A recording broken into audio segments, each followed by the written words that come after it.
परिवार की सहमति मुझे इतनी मिली कि आप जो चाहें वो कर सकते हैं। बट उन्होंने मुझे एक तरीके से परमिशन भी दी, बट समाज के दायरे में रह के वो उससे बाहर नहीं आ पाए। हमें नाज तुम पर है इतना विरसा मुंडा, तुम्हारे ही दम से है हमारी कहानी, हमारी कहानी। हमें नाज तुम पर है इतना विरसा मुंडा, तुम्हारे ही दम से है हमारी कहानी। क्रांति के सूरज हो मसीहा मेरे तुम, जाति के गौरव पे लुटा दी जवानी। हमें नाज तुम पर है इतना विरसा मुंडा, तुम्हारे ही दम से है हमारी कहानी।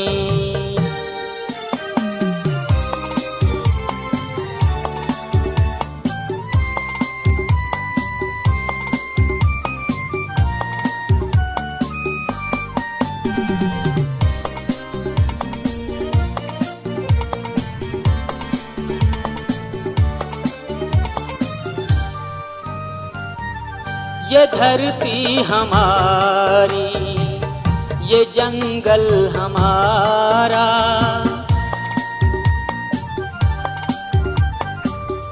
ये धरती हमारी, ये जंगल हमारा, ये नदियाँ हमारी। जितना हो उन रीति रिवाजों को, उनके पीछे की जानने की कोशिश कीजिए कि बेसिकली वो बने क्यों, कहाँ से आ रही हैं, वे रूट कॉज क्या है उनका। अगर रूट कॉज गलत है तो उन्हें वहीं के वहीं तोड़ दो और छोड़ दो।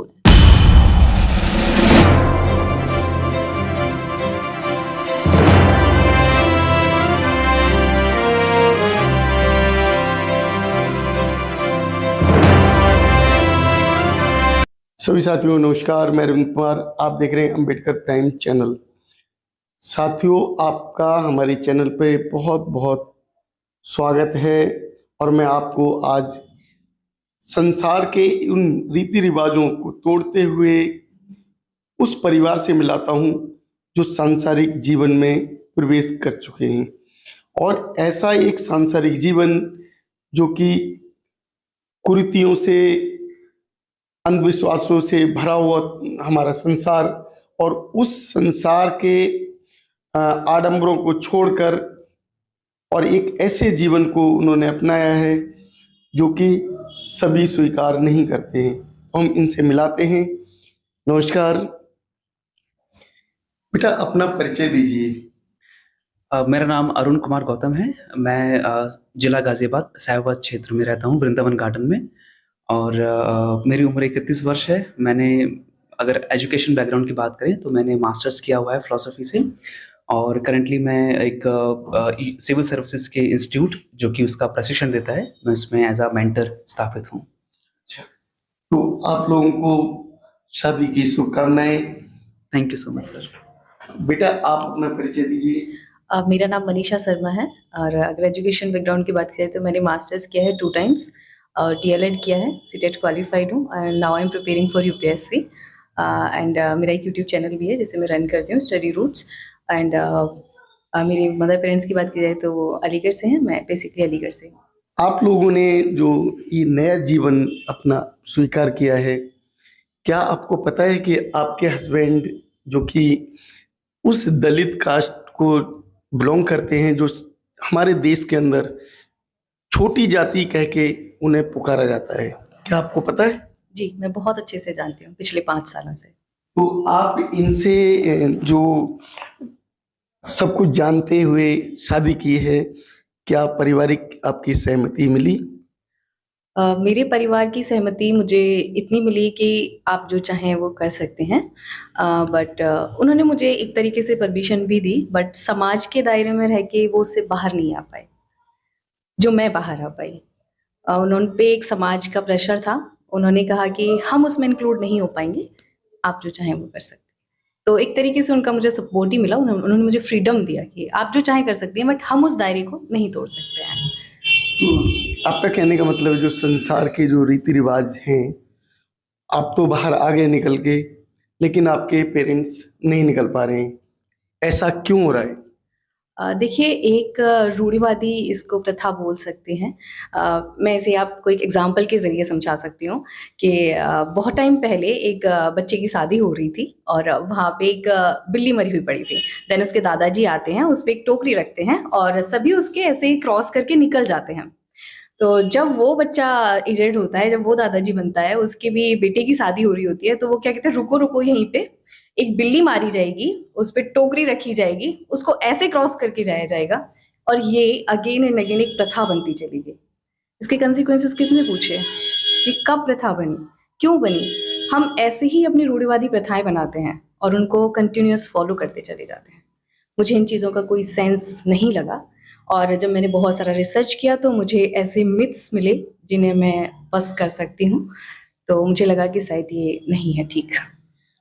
तो बेटा आप जो रूढ़िवादी रीतियों को छोड़कर इस जो परिवार है, ये गौतम परिवार है, एससी परिवार में आए हो, शर्मा परिवार से आए हो, क्या आप अपने आप को इस परिवार में ढाल पाओगे? सर, ढाल पाओगे नहीं, मैं ढाल चुकी हूँ। ढाल पाओगे जैसा तो कोई शब्द ही नहीं है। जब मैं इनसे फर्स्ट टाइम मिली तो इन्होंने, हमारी काफ़ी फ्रेंडशिप रही। तो ये दौर एक दिन मुझे ऐसे सडन फ़ोन करते हैं, इन्हें लगा कि जैसे सभी गर्ल्स कास्ट और इन सब चीज़ों को मैटर करती हैं, तो इन्होंने मुझे सडन फ़ोन किया और बोलते हैं कि आप जानती हो मैं किस कास्ट से बिलोंग करता हूँ? मैंने कहा नहीं। क्या आप जानना नहीं चाहती? मैंने कहा नहीं। कि फिर भी मैं आपको बता देना चाहता हूँ, मैं एससी से बिलोंग करता हूँ। मैंने कहा ओके। कि आपको कोई फ़र्क नहीं पड़ता? मैंने कहा नहीं। तो हमने 3 सालों तक कंटिन्यूअस हम फ्रेंडशिप में रहे। मुझे नहीं पता था कि एससी में किस कास्ट से बिलॉन्ग करते हैं। ना इन्होंने कभी बताया, ना मैंने कभी पूछा। मुझे कोई फ़र्क उस चीज़ से नहीं पड़ा, तो क्या पूछने की ज़रूरत नहीं समझी आपने? कभी नहीं। मुझे कभी नहीं लगा, क्योंकि एक इंसान को मैं उसके विचारों से जज करती हूँ, ना कि उसकी कास्ट से। बिल्कुल भी ऐसा नहीं होना चाहिए कि आप उसकी कास्ट से उसको जज कर रहे हो। कास्ट सिस्टम हमने बनाया है यहाँ पे आके, भगवान तो सबको इक्वल ही भेजते हैं ना। तो बेटा क्या ये सांसारिक जो ये इस तरीके से कुरीतियाँ चल रही हैं, क्या होनी चाहिए या नहीं होनी चाहिए? देखिए, ये एक बहुत ऐसा क्वेश्चन है कि होनी चाहिए, नहीं Educated है ना होनी तो? चाहिए। जी, मेरे हिसाब से तो नहीं होनी चाहिए, क्योंकि हर चीज़ को 2 पहलू होते हैं। एक तो हम उसे साइंटिफिकली देख सकते हैं, एक हम रीति-रिवाज़ों को लेके उसे देख सकते हैं।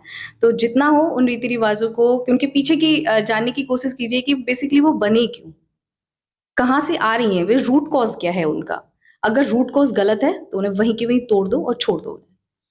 क्योंकि जितनी रीति रिवाज को बनाया गया है, फॉलो किया गया है, वो हम देखते हैं कि हमारे पूर्वज वो पढ़े लिखे नहीं थे, उस समय एजुकेशन का जो विकास नहीं था, उस कारण उन्होंने एक रीति रिवाजों को ऐसे अपनाते गए और उनको फॉलो करते गए जो कि आने वाले टाइम में समाज के लिए घातक बन गई। तो क्या ऐसी व्यवस्थाओं को तोड़कर आप जो आए हैं, तो जो आपको ये इस तरीके से प्रोत्साहन किससे मिला? सबसे बड़ी बात कहूँ तो बुक्स पढ़ने से मिला मुझे। मैंने जब यूपीएससी की स्टडी स्टार्ट की, तो मैंने बहुत सारी चीज़ों को स्टडी किया। देन मुझे पता चला कि ये सब जो चीज़ें हैं काफ़ी हद तक, इवन मैं बोलूँ 99% इनके पीछे की जो रूट्स कॉज़ हैं वो बिल्कुल भी ठीक नहीं है।